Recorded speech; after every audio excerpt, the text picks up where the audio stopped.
I'm going to walk you over here real quick and give you an overview of the PAE. I'm a little biased, but I think we're the biggest, baddest PAE, and I'm honored that you visited us first.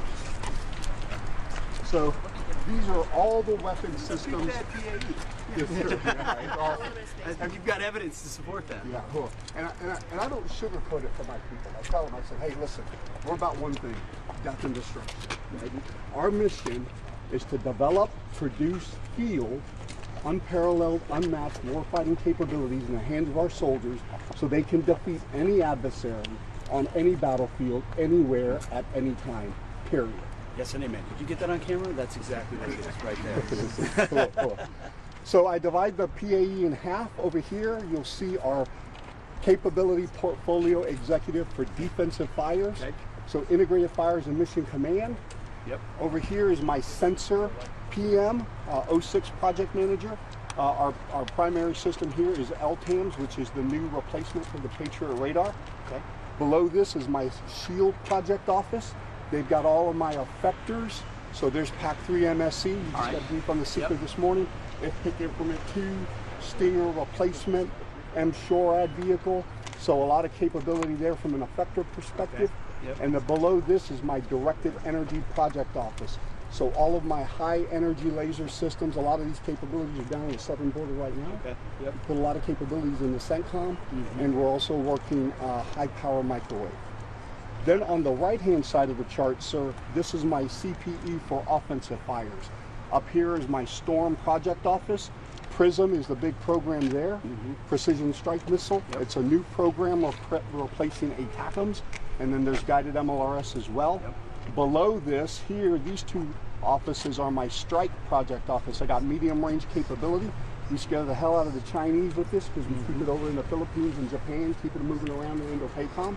And then I've got long range hypersonic weapon. This has got a 3,500 kilometer range, which means I can range mainland China from there. So able to hold threat targets at risk. Below this is my tactical aviation and ground munition project office. I've got JAGM and Hellfire. We do a lot of great things from a classified perspective with Hellfire. We leverage that capability to take out terrorists and cars, and it's got a maritime application as well. So it's an incredible portfolio that we use across the joint service. I've got the self-propelled howitzer system project office. So we just released an RFI on the street for mobile tactical cannon. So a cannon that'll replace the M777 in the light divisions so that they're more mobile, more capable, longer range with greater survivability. And then over here is my Advanced Fires project office. Here's where I'm managing the Blackbeard ground launch system. This is a company called Castilian that's running Blackbeard. We're also working with Ursa Major on a new hypersonic capability. So this is the office where I do a lot of experimental work to try to break new ground, to bring more non-traditional vendors into the fold so that I can challenge the legacy primes who hold a lot of these other systems in their portfolio. Because what I want to do is I want to leverage competition to keep everybody on their toes, to make the investments to keep us ahead of our near-peer adversary. That's what we want to empower you to do. Yes, sir. To create that competition and that leverage that focus the aperture on speed, scale, all the other things. Amen, sir. Absolutely. So right here, so the Army is the first service to follow your Acquisition Reform Initiative directive. We've stood up 6 PAEs. We used to have 12 PEOs, and what we've done is we've collapsed them around the warfighting functions. So we've collapsed a number of different organizations into PAE fires, so I'm all things Army fires, both offensive and defensive. And so here you see the standard acquisition project offices from an integrated fires perspective, a CPE offensive and defensive fires. But what's new is these enablers.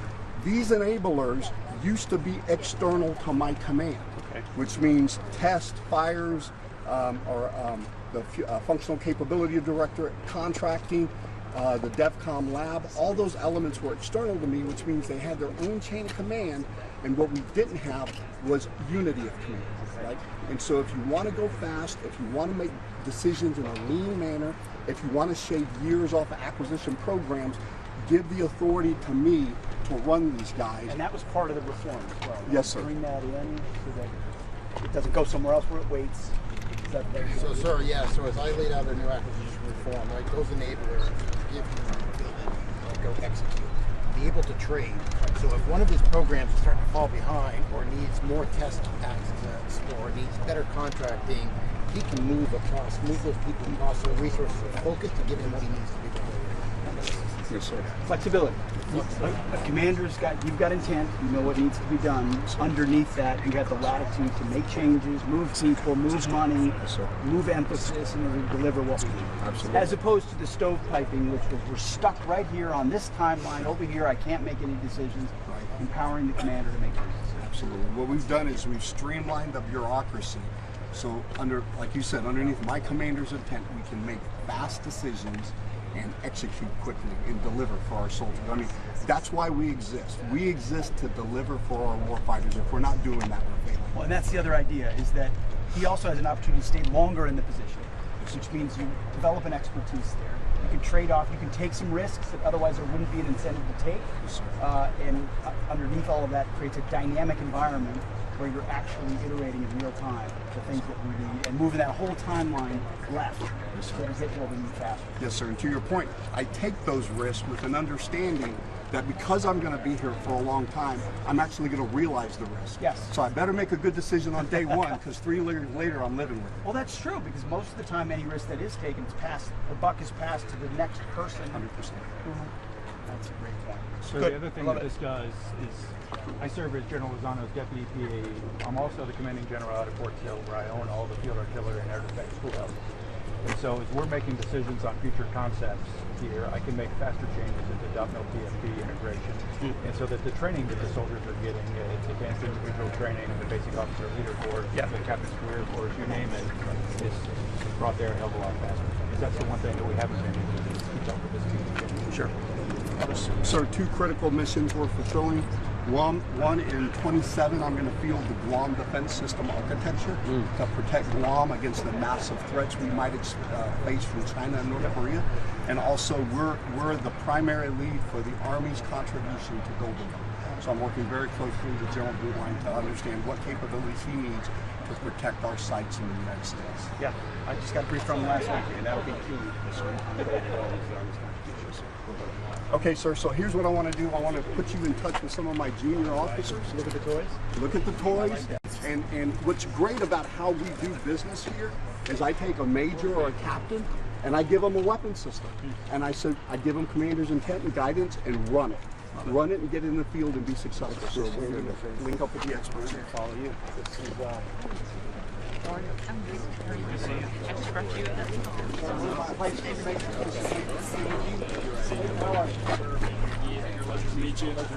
So, sir, this is the IFPC-2, the Integrated Fires Protection Capability. So within Army layered air defense, this sits in the middle between short-range air defense and the Patriot, which is off to my left. So the purpose of this is to provide critical site defense. Patriot is more theater or Longer range. Got it. Yes, sir. So it provides critical site defense. It comes 1 launcher, platoon of 4 per platoon. It fires the AIM-9X Sidewinder missile currently, but there are efforts ongoing for a second interceptor, which will give it an increased capability range and an increased threat set. What kind of folks are we talking about? So this primarily is cruise missiles, sir. So one of the other purposes was to kind of decompress the demands on the Patriot missile for cruise missile defense. This is what that is designed to do. Timing on fielding, what are we looking at?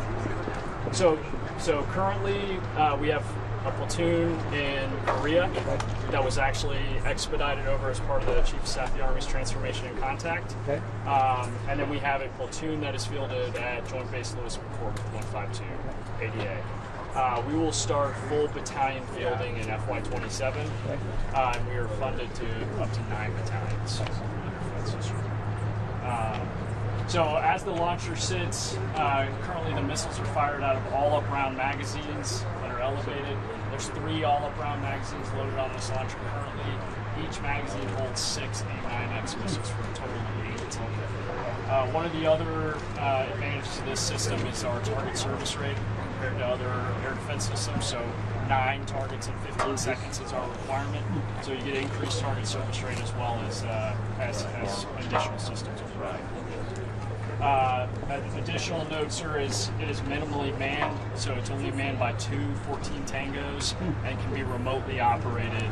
It operates inside the integrated fires network, so the Sentinel A4 or A3 radar is the sensor, which provides target tracks to the system through IBCS as the fire control. So historically, some of the challenges we've had, sir, is keeping up with the rate of demand. The system's in high demand. I'll say the restructuring from the defense acquisition system to the warfighting acquisition system has helped us out greatly and empowered us with the authorities we need to go fast. Yes, sir. Yes, sir. Good. Yes, sir.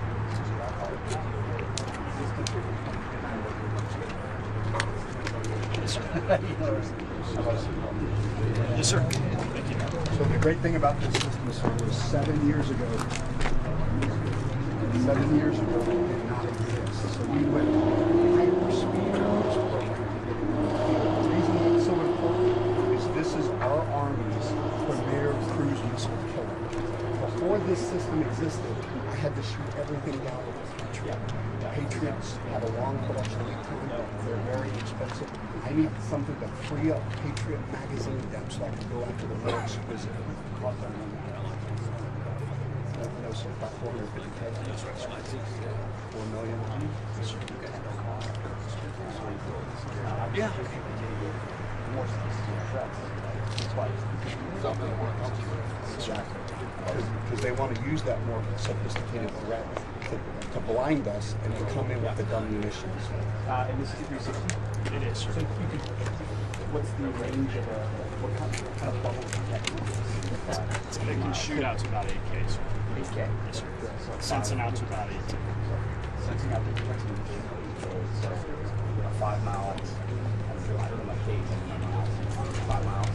Yeah, that's About about area, so you can put it on a base somewhere.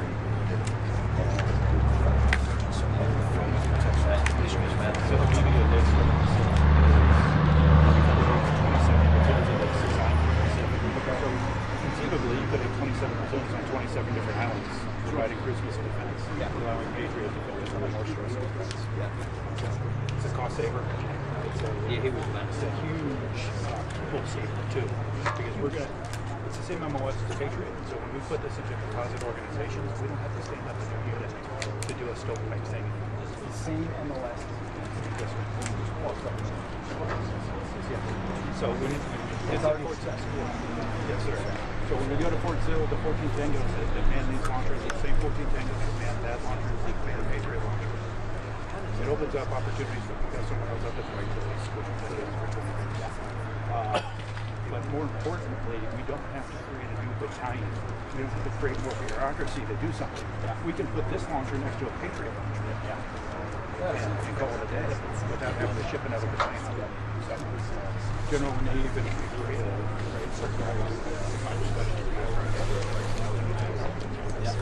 let me put this into formation. It buys you, one less tip to battalion saves space and C-17s for the Joint Force and things like that. So on that note, we're going to move over to Patriot. This is a Patriot launcher. It's got 8 PAC-3 MSCs. Obviously, we were just talking to Boeing.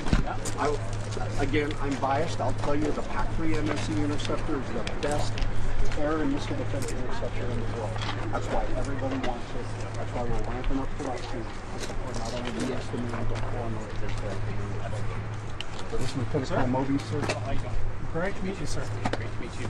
So, sir, I'm Lieutenant Colonel Mobius. I am manager for the Army's intermediate range air defense interceptors and launchers. So, we all know those currently today as the Patriot missile system. So that's what we have here today. It's the M903 Patriot launching system. The 903 is capable of firing the entire inventory that we have currently today of interceptors, all the way from the PAC, the Raytheon-made missiles, all the way through this. That is correct, sir. And 903 also, not only can it be integrated into legacy Patriot systems, it also can be used with new integrated integrated battle command system, IBCS, the THAAD system that also integrates this launcher with MSEs in it as well. Very proud of this. Just like General Lozano said, I'm a little biased, but I think it's the best air defense system we have in the world. We have 18 partners that believe that as well, and we've set records the last 3 years of new interceptors, more interceptors each year. This year we'll produce over 618 MSEs. You saw the Seeker at Boeing this morning. That Seeker is kind of the secret sauce that allows our hit-to-kill missile to perform so well. And as you know, everything that's going on throughout the world, specifically Ukraine, is really highlighting the capability of the Patriot system and its launchers. Small detail question. Yes, sir. Is there what the president's always asking about?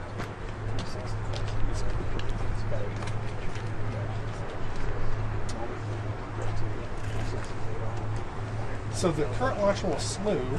I will put in a plug that this year we're starting a new interceptor program that will have longer range, higher altitudes, and all of our digital simulations are showing that with that new interceptor we will have the ability for what we call an over-the-shoulder shot. So we have the kinematic power to be able to launch and then fly and actually engage behind us, utilizing. It's a software problem. Yeah. In the system right now, the software does not allow us to fire behind us. With common autonomous launcher we're developing a multitude of different offensive and defensive weapons on one platform. It's going to be more vertical too. Okay. Because even if we're doing over-the-shoulder launches, we lose some probability. We lose some lethality when your missile's wasting energy going forward and turning around. Sure. Fascinating. So we're on our way to it. This is fair representative. In front of the missile, there's 180 attitude control modes. That's what kicks over the missile. So when you see a Patriot interceptor go into intercept, those attitude control motors around the front of the missile, they burn off and actually corkscrew the missile into the target. So you've got to save some for in-game performance, so you're limited on the amount that you can return.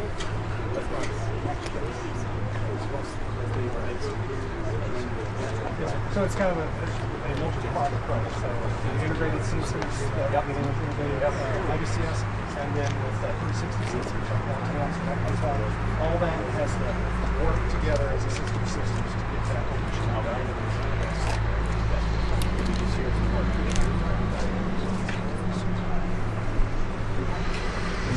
Absolutely. We want a lot of it. We want magazines. Keep going.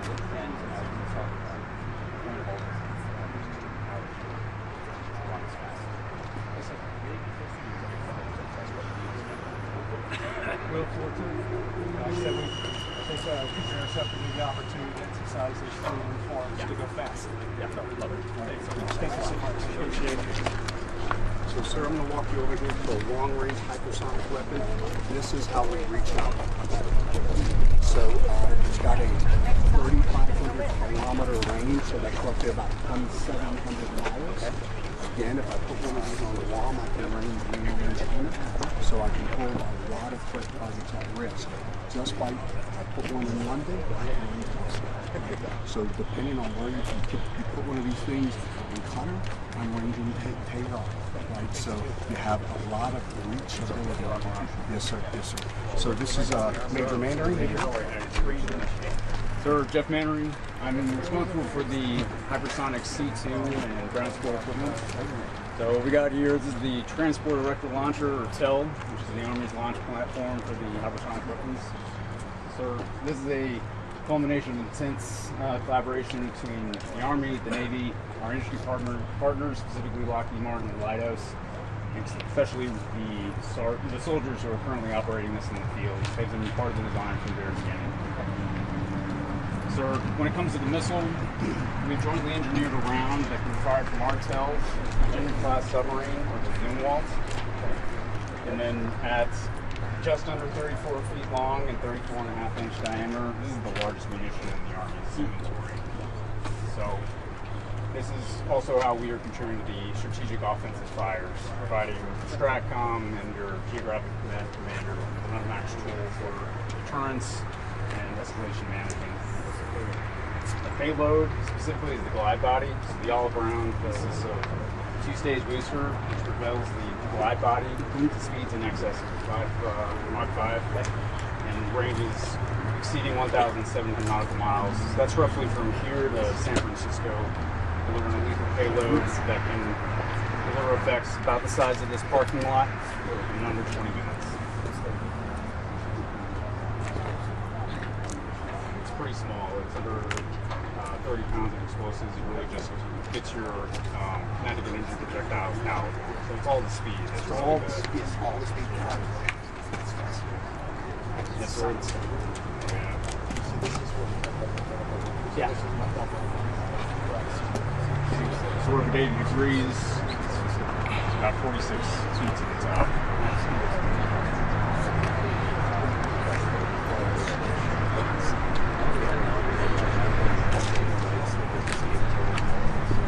We already have a unit that's fielded. Got fielded in 2021. Our second battery is coming out this year. And at the moment, we've got around our first round. We've got 22 rounds in the season. So this goes into the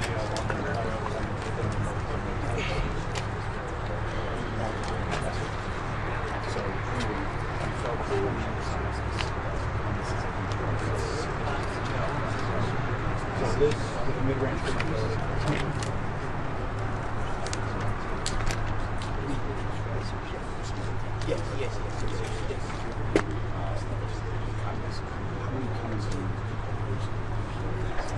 So we're rolling about one per month out is what our So we're working to get to 2 a month. Right now, the main requirement is 24 per year, but we are within the month.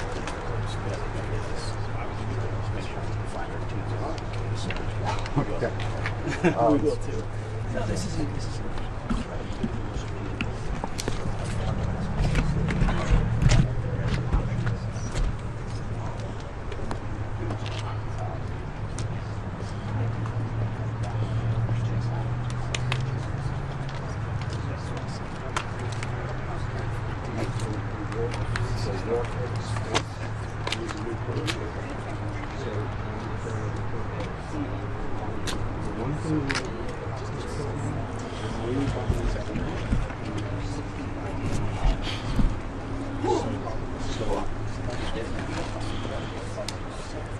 So we're running a lot of competitions to bring more HIMARS into the mix.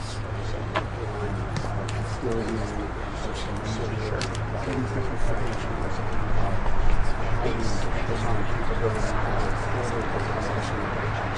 so we really have to drive that, continue to drive that aggressive. So there's one capability on that forward.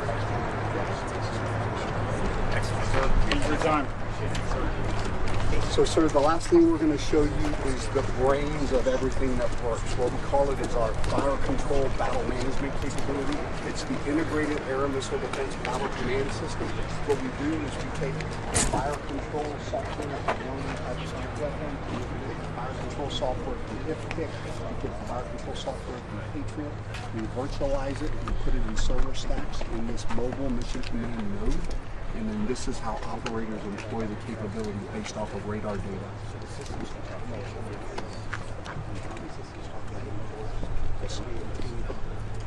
in the air missile space. Yes, sir. The stovepipes that we've experienced in the past, even within Army systems. When I was in Korea 26 years ago, we were working with General Lozano on this. That doesn't talk to Patriot. Right? Who would have thunk that two complementary missile systems would ever be deployed in the same battlefield? Right? So we've solved that. The more exquisite piece about IBCS it eliminates the radar as a single line of failure. So we can shoot off of F-35 data. We can shoot off of Aegis data. Now with the Space Force new LEAP constellations there, we can do visual or space-based border observers and get the target location area that we really need for both missile defense and offensive fighters. And so what we're seeing in Ukraine right now, right, the Russians destroying the radar for 4 years, Patriot we're eliminating that. No longer will we have to co-locate a launcher and a radar with that signature anymore. So the launcher uniform mesh network of sensors, kind of like Wi-Fi. And it doesn't matter who's seeing it, as long as the data's there, we'll be able to shoot. This entire architecture that he was describing is revolutionary for how we want to fight the fighters fight from an Army perspective, and then really from a joint coalition warfare perspective. So it's been it's been years in the making, but we're there, we're producing, we're fielding, and we're up. So we're on the right path. Hello, Mr. Secretary. How are you doing? Good yourself? Good. I'm Captain Holloman, sir. Your Integrated Battle Command System, otherwise known as IBCS. I've been 3 Assistant Product Manager. Today I'm really excited to be providing you an overview of our Engagement Operations Center, or our EOC, sir. So like General Lozano stated, sir, the Engagement Control Operations Center, the EOC, is the main command and control element for the IBCS. Overall, IBCS is a transformative air and missile defense capability. It integrates legacy and future weapon systems and sensors into a single modular network. So this is very critical for Commander, sir, because it enables rapid data-driven decision-making across the battle space for up to 150 kilometers and 360 degrees from every location. So this helps protect our warfighters when they are conducting their assigned tasks and duties. It's produced right here in Huntsville, currently fielded in the Indo-PACOM as well as the UCOM areas of responsibility, and undergoing expansion through incremental modernization efforts, sir. Specifically focusing on the EOC, sir, it serves as the main command and control hub. It is a cyber-protected, expeditionary, and mobile command and control environment for fire protection and fire control. So it houses not only the system's sensitive hardware and software, but also the radios, the power distribution, internal and external networking capabilities, as well as 2 operator workstations that are located towards the front towards the cab. Yes, sir. You're more than welcome to step in. I don't think I'm allowed into the security protocols, but I can talk very loud. I'm good. I got it. Okay. I should probably not Walk through stuff. Not gonna go back.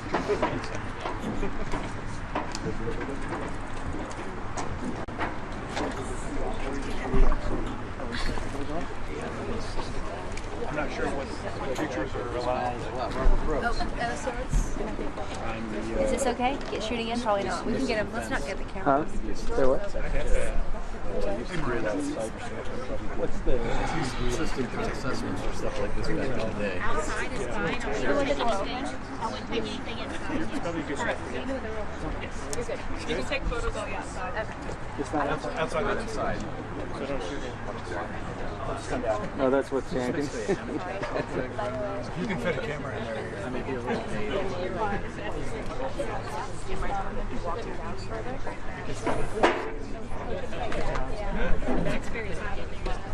What's this? So that is a CBRN, basically a loudspeaker system. There's a big red button in there too. This is like temptation.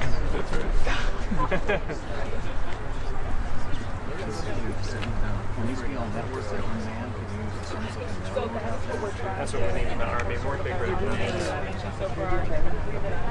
That's the next generation. Make it bigger. How do you ever be better than that? You can just bigger than the voice. There's some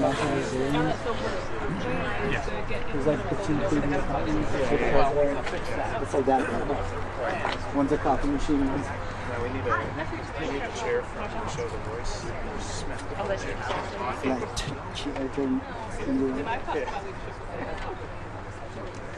Well, we need operators in.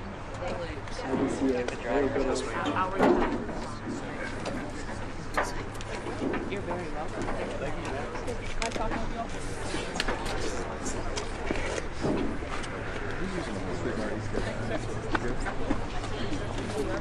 I think I got you for about 10 more minutes. I want to hit you up with one of our next gen radars. This is the Sentinel A4 radar.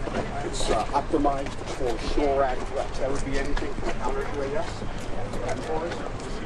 counter UAS, 15 aircraft, low-wing aircraft, anything flying low and slow. This is going to track it and then enable it to perpetrate control. Good morning, sir. Captain Forbes, the System Product Manager for the Sentinel Product Office. Justin Styles is our lead system engineer, sir. Our mission is simple. It's to provide the warfighter with the most advanced air defense capabilities to meet the emerging threats. The radar that you see here is the Sentinel 4. It is a replacement to the Sentinel 3. Okay. And what this radar does is provides 360-degree air surveillance, day or night, adverse weather conditions in most harsh environments, identify, track, and classify cruise missiles, rotor wing, fixed wing, UAS, as well as rocket, artillery, that is classified. However, from the Sentinel A3, sir, it is a 75% range increase. Okay. And it also can do more simultaneous engagements than the Sentinel A3 and track hundreds of more targets. So this technology that you see here, this is the active. It does spin, sir. Yes, sir.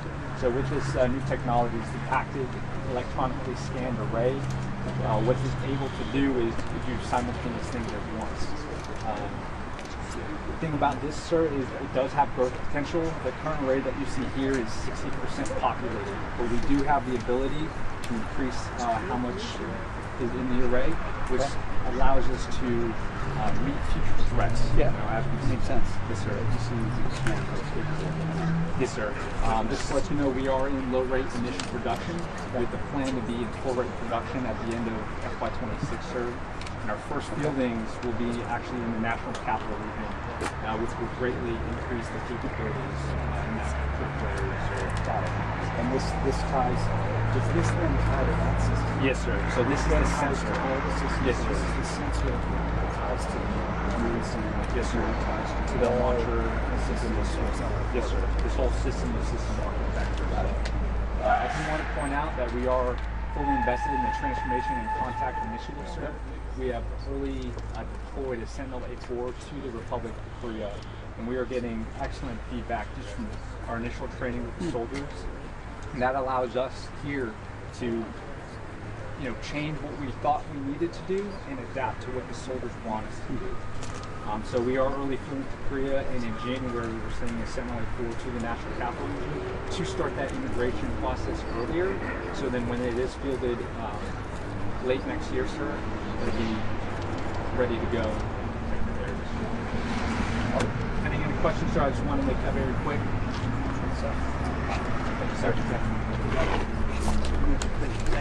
Okay, sir. That's it. That's it. I got you back on the schedule. You did. Okay, so this is the Army Low Altitude Persistent Surveillance System. We're actually building a baseline on the pipes. What it does is it puts the towers passive protection to it. So what it does is it directs and then it pulls off the cell phone towers, it pulls off of RF towers, radio station towers, and it builds a homogeneous network that the towers that already exist. And so when anything flies through it, so that it doesn't even be able to be tracked. So what I can do is I can go silent with my active radars, so they don't target. I can listen, and then when they penetrate, I can turn on my active, target them, destroy them. And then this is HIMARS. This is there's a lot of people. Captain Ploverville. So we're going to skip you, but we can't skip. This it fires the MLRS family of munitions, what we call MFON, guided MLRS, ATACMs, now Prism. This is selling like hotcakes on the international market. We're also doing a lot of expansion within the U.S. Army, but it's great because it's not only a very mobile platform, which means you can shoot and scoot on the battlefield, execute fire mission in under 30 seconds, but it's got a great containerization system that allows a lot of different missiles to fire off of a single trigger. So, incredible capabilities.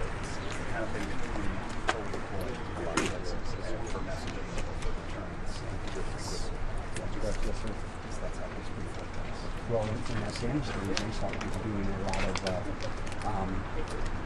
forward fire missions, so they would launch pretty much forward because they're so agile. You just swing on them, launch them forward, do a quick fire mission, and pull them back. They're calling them artillery missions.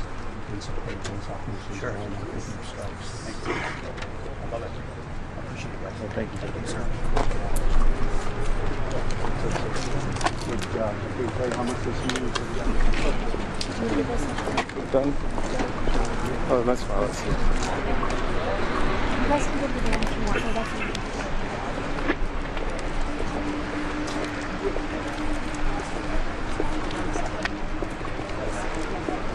You can tell him to leave.